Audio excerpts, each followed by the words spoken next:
साथीहरू मोमो चाहिँ हामीले बनाइसकेको छौँ। यहाँनिर बहिनी छ, यहाँ हामी चाहिँ तीनजना मात्रै भएर खाँदैछौँ। तातो तातो अगेनामा पकाएको, आगोमा पकाएको देख्न सक्नुहुनेछ। कोकोलाई मन पर्छ है।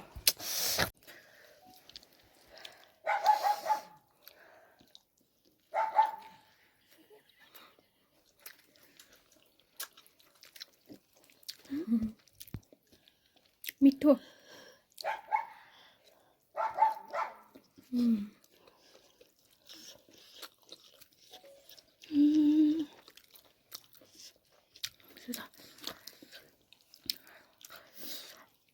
गरम बस्यो साथीहरू।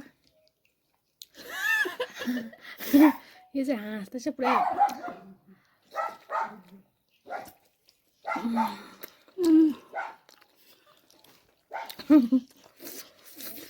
घामे